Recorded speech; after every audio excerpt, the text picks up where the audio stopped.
Shalom, everyone. This week, as we begin in the book of Shemot, meaning names, there's a key concept according to the sages of Israel. It's called Maaseh Avot Siman Lebanim.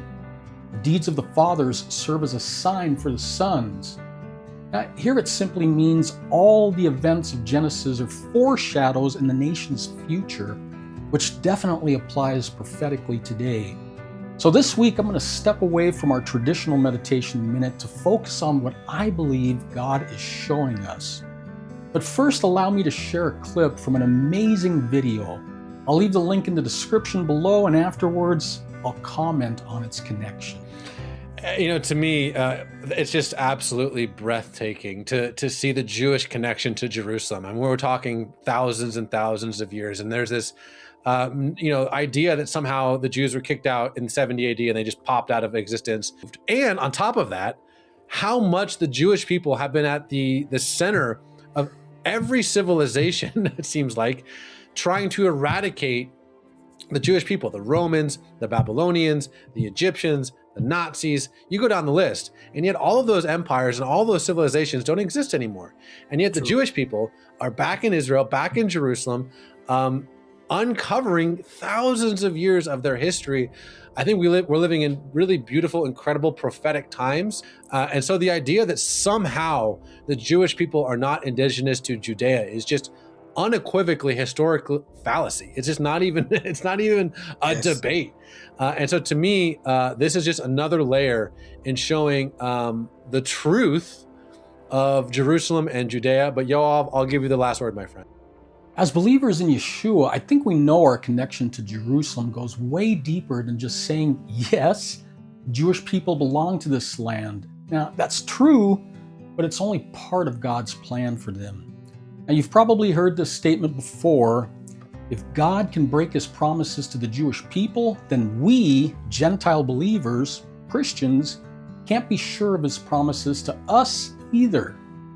Now, at first glance, this sounds sincere, even logical, but in reality, it does something subtle and dangerous. It narrows our understanding of God's purpose. You see, God's plan has never been about dividing people into separate spiritual categories. That idea isn't even in the Bible. You won't find it in Scripture. Jew and Gentile are not competing siblings in God's plan. We're meant to be united in it. Each of us has a role in what God is doing in the world. The Jew and the Gentile, they need to start walking in the fullness of God's purpose because both have a key role that will usher in the return of Yeshua, Jesus. Now, the Bible shows something powerful in Romans 11. God's plan involves both Jew and Gentile stepping fully into their purpose, and it doesn't matter if you believe in a rapture or not. Scripture is clear. Jesus isn't returning to earth until Israel recognizes their Messiah.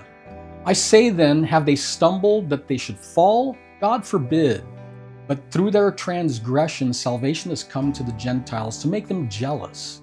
Verse 15, for if their rejection means the reconciliation of the world, what will their acceptance mean but life from the dead? In essence, what Paul, Rav Shaul, is saying is when the Jews see the Gentiles are fulfilling their purpose, getting closer to God, they'll say, hey, we're chosen to fulfill God's purpose, and we're as close to God as anyone can get. What's going on here?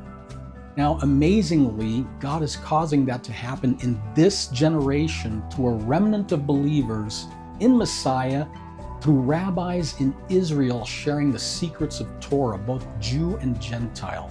So loving and supporting the Jewish people by proving their historical legitimacy so they can be normal among the nations, it's totally missing God's plan.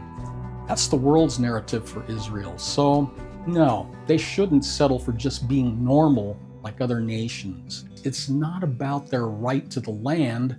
That's like saying a fish has a right to water, right? It's obvious. We should remember Maaseh Avot Siman Lebanim. The deeds of the fathers serve as a sign for the sons. Israel needs to fulfill their purpose to bring about the redemption.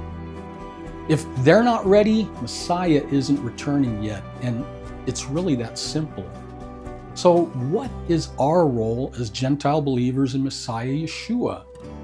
Well, don't only pray for the peace of Jerusalem, pray for the purpose of Jerusalem. Pray national Israel to fully embrace their calling.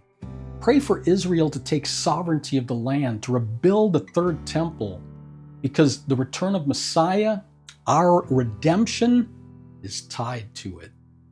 Shavua Tov.